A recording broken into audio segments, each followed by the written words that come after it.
Mega Man. When people think tough as nails NES era gaming, many think of this guy. Right after thinking about this guy. But when it comes to blue video game mascots, most think of this guy. Look, I'm not selling this very well, but trust me, Mega Man was big back in the day. From the late 80s to the late 2000s, the Mega Man franchise was going strong with not only the classic numbered entries, but also the Mega Man X series, Mega Man Battle Network, remakes and spin-offs of those games, Mega Man Legends, Zero, ZX, Star Force, comics, shows. Mega Man was up there among Capcom's best-selling franchises. Even today, Mega Man is only behind Resident Evil, Monster Hunter, and Street Fighter in terms of total lifetime sales, which is nothing to scoff at to be sure, but I think it's safe to say not many of those came from the 2010s. After the release of Mega Man 10, the gap between releases became uncomfortably long.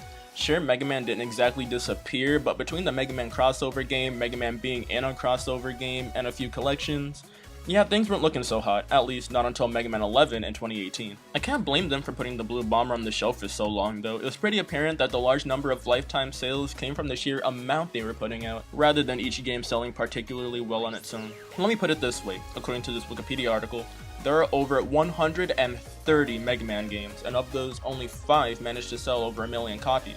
Not an incredible ratio, but still, Mega Man remains beloved by gamers worldwide. My history with the Mega Man series though is an odd one.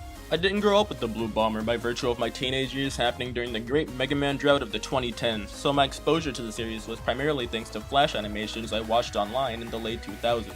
Besides those and an appearance in Super Smash Bros., Mega Man as a franchise eluded me. That was before I picked up the Mega Man Legacy Collection during Steam's 2016 winter sale and decided to give it a try. I played a bit of Mega Man 1, 2, and 6 before putting them down and never touching them again. Okay, that's not entirely true. I did get pretty far in Mega Man 2 and eventually Mega Man X when I picked up the Mega Man X Legacy Collection on the Switch, but I've never actually beaten a Mega Man title. So I decided now would be as good a time as any to finally change that, and what better game to do that with than the first. This is Mega Man.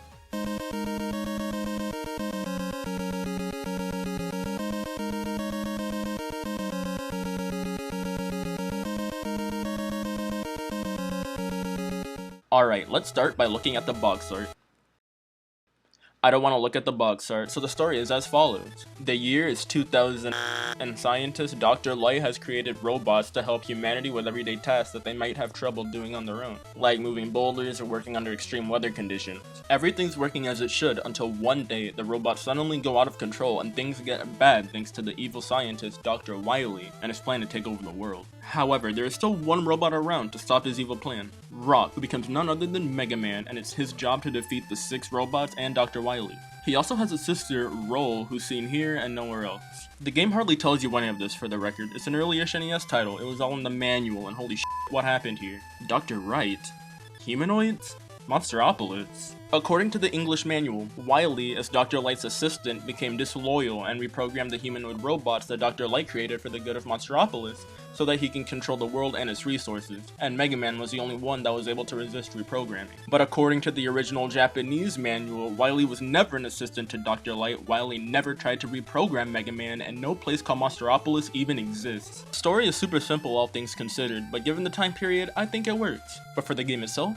Well, you run from point A to point B, you jump, you shoot. The main character's name is literally Mega Man. The basic concept is like the most generic thing a person could possibly think of, but I think that makes it easy to pick up and immediately understand. That isn't to say that the game is at all bland though. The main draw of Mega Man is its non-linear structure. You get to choose one of 6 levels to complete in any order you want, each concluding with a boss fight against the Robot Master of that stage. Either Cutman, Gutsman, Iceman, Bombman, Fireman, or Elec Man. You start with just your Mega Buster, but by defeating a Robot Master, you gain access to that Robot Master's special weapon. Now you can pick who you want to fight and in what order, but bosses have a weakness that you can exploit by using the special weapon that it's weak to against them. And it's recommended you do this because some bosses feel damn near impossible to beat with just your standard lemon shooter. Some weaknesses are easier to figure out, others not so much. Like you'd think Iceman would be weak to Fireman's weapon, but no, it's the other way around. While yeah, the system means that players will more likely than not beat each level in a set order in order to fight Robot Masters with a weapon that is weak to, It also allows players to choose the difficulty of their adventure in a sense. Do you want to go for the standard route, or do you want to make things a little more challenging? This encourages replayability by allowing players to complete the game in a different way each time, whether it be taking on the stages in a different order, or refusing to use anything but the standard Mega Buster. Whether or not you decide to follow the Robot Master weakness order though, this game will give you a run for your money. It's challenging, but it challenges you with a combination of both fair difficulty and questionable design decisions. To be clear, I'm playing this on the Switch via the Mega Man Legacy Collection, which has the rewind feature. The blocks I was supposed to use to beat Cutman didn't respawn after I died, so I said f it and rewinded way back to try again. But other than that, and a couple other times, I try not to use it very often, even though sometimes I really wanted to. It does f with the music though, so that was fun to mess with. Back to what I said earlier though, Mega Man has a few design quirks that bring the game down as a whole. Problem number 1, and let's start small here. The game doesn't control that great. It's not bad, but Mega Man is a little too slippery for my liking, and while I did get used to the controls fairly quickly, jumping on tiny platforms was no less nerve-wracking because of it. Problem number 2, this game has knockback, and that paired with instant kill gimmicks like spikes or bottomless pits is not a fun combo. By the way, I learned by complete fucking accident that pausing the game cancels all movement, including knockback and sliding, so if that's how you want to get around it, I won't stop you. Problem number 3, enemy placement, for the most part, is not bad, but sometimes it's not bad. And problem number 4, shit like this. Oh my bad, I guess I should have known that bed of spikes was there, I'll get it right next time. And that's just the thing. Some of these problems are rectified in subsequent playthroughs because at that point, you know the game well enough to avoid the bullshit, but for a first time player like myself, trial and error moments like this aren't exactly abundant, sure, but the amount of times the game expects you to learn by dying is frankly more than I'm comfortable with. Not that the concept of trial and error is inherently bad though, it does feel good to learn from your mistakes and adopt strategies that'll help you get past the stages and boss fights. Some bosses like this copy robot can become total pushovers with the right strategy, but then you have bosses like Fireman, who's so damn erratic I just kinda mashed the attack button and hoped he died before I did. While you can use special weapons to defeat robot masters, you can also use them in the stages themselves, but let me tell you, not all special weapons are created equal. Rolling Cutter became my go-to weapon for a lot of the adventure because these things are all over the f***ing place and I found it was the best way to deal with them. Firestorm is good for when you've got a horde of enemies around you, and Thunder Beam shoots in 3 directions, which proved to be useful more than a handful of times. Ice Slasher freezes enemies in place, which I'm sure can be pretty handy, but I hardly used it. The long fuse on Hyper Bomb makes this one damn near useless, and the Super Arm is way too situational for me to even consider using it outside of the couple times it's required for something, and even then the Thunder Beam can do the job just fine most of the time anyway. Enemies on stages have a chance of dropping a few items once you defeat them. This yellow one restores health, and this blue one restores weapon energy. Think of weapon energy as how much ammo you have per special weapon. This orange one here adds points to your score at the end of the stage, aka the one you hope to get when you defeat an enemy. Finally, this game has a purpose. There's also this one, the Magnet Beam, which allows you to create temporary platforms to stand on. The Magnet Beam can be found behind these blocks in Elec Man Stage that you can't get past without the Super Arm or Thunder Beam, so it's a neat optional item you can obtain to make the rest of your journey a bit easier. After defeating the 6 Robot Masters, a final stage appears in which you traverse Dr. Wily's Robot Factory, a chain of 4 smaller stages with boss fights spread throughout. Wily stages are neat because unlike normal stages, these ones can get away with basing level design around the assumption that you've obtained every ability thus far, including that one item I said was optional. It's not. That's rather fun design, isn't it? The first boss you face is the Yellow Devil, and I've heard horror stories about this guy.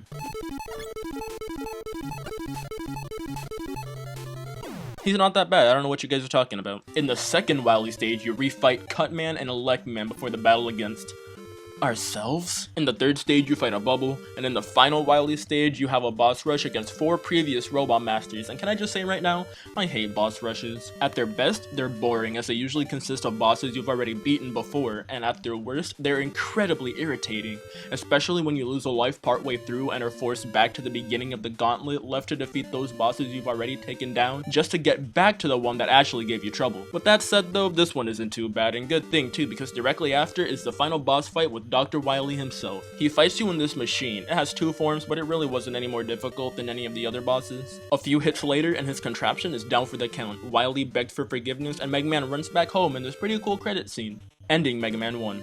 Mega Man has ended the evil domination of Dr. Wily and restored the world to peace. However, the never-ending battle continues until all destructive forces are defeated. I guess they had plans to make a sequel all along. And sequels they made. I guess now's as good a time as any to talk about the numerous ports this game received. If you don't have an NES, you still have a decent amount of options in terms of platforms to play this game on. I played it on the more recent Mega Man Legacy Collection, but it's also been re-released on the Wii 3DS and Wii U's Virtual Consoles. You can play it via the Mega Man Anniversary Collection on GameCube, PS2, and Xbox. You can play the mobile phone version. Don't play the mobile phone version. The two most interesting ports though have to be Mega Man The Wily Wars and Mega Man Powered Up, because these aren't just ports, they're full-on remakes. I can talk about the Wily Wars at a later date, but for now I want to take a quick look at the 2006 PSP title, and don't worry, this will be fast. Full disclosure, I had to play this game on my computer, which isn't exactly fantastic. I was able to run the game at its original frame rate, but you wouldn't know it from looking at this recording, and I want to spare you the trouble of having to look at it for any longer than you need to. Basically, this is just Mega Man 1 with more shit in it. The story is told through voice-acted text boxes, the gameplay has seen noticeable improvements to the original, like knockback and the spikes no longer being an instant kill, thank god. Robot Masters have new attacks, and 2 brand new Robot Masters were added, one of which has a decent enough stage, the other of which does not. It's a shame Powered Up didn't sell very well, because while I didn't play it all the way through, I'd probably consider this the definitive version of Mega Man 1 compared to the original. And it would have been cool to see Mega Man 2 get the Powered Up treatment as was originally intended, or maybe see this game get re-released on more modern platforms. The visuals are top notch too, the 3D models look really nice even if the backgrounds are nothing to write home about. And everything that moves in this game is up and about with fluid cartoony animation. I swear, the chibi style works great for a series like Mega Man. This game is fucking adorable, and the remastered soundtrack is pretty sweet. Not that the original game has bad graphics and sound, on the contrary, I think Mega Man on the NES looks quite good, especially for its time. The background can be a little flat at points unless you're inside a building or something like that, and the sprite flickering can get pretty bad. Look what happened after my fight with Fireman.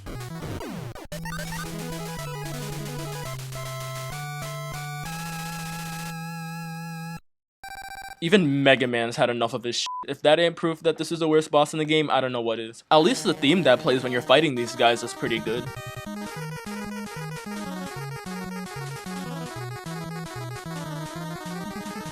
It sounds like an absolute fucking mess, but something about it feels frantic and intense. It's hard to describe. In fact, this game's soundtrack as a whole is pretty good stuff. I wouldn't go as far as to say it's outstanding, but I love Cutman and Elec Man's theme, and learning that the intro theme of Mega Man 2 is actually based on the ending theme of this game was actually really cool. And that was Mega Man. Overall, I'd say that was a pretty fun time. I've always heard that the first Mega Man game was one of the hardest games you could ever play, but in my opinion, while it certainly wasn't easy, if you take your time and don't rush into things, it's really not that bad at all. The game is pretty short too. Even considering all the deaths and extremely conservative use of Legacy Collection's rewind feature, Mega Man only took me around 3 hours to complete. Was it the best platforming experience I've ever had?